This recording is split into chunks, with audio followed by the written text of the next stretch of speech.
Hello, আমি মা আর দিদি মিলে চললাম আজকে মার্কেটিং করতে। কোথায় যাচ্ছি?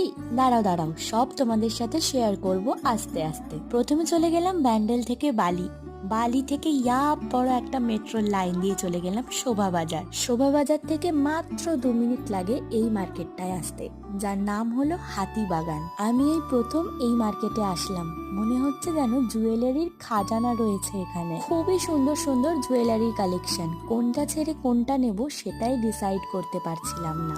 আমার মতে বড় বাজারের থেকে হাতিবাগানের জুয়েলারির কালেকশনটা যেন বেশি সুন্দর। অনেক কেনাকাটি হয়েছে, এবার একটুখানি পেট পুজো করতে হবে, তাই চলে এসেছি সবাই মিলে খেতে। আচ্ছা, তোমরা কখনো ট্রামে চড়েছো না সামনে থেকে কখনো ট্রাম দেখেছো? জানি প্রশ্নটা অনেকটাই বোকা বোকা, কিন্তু একটা সত্যি কথা বলবো, আমি আজকে ফার্স্ট টাইম ট্রাম দেখলাম। চলো, আজকের মতন অনেক কেনাকাটি করে নিয়েছি, আপাতত এখন যাই বাড়ি।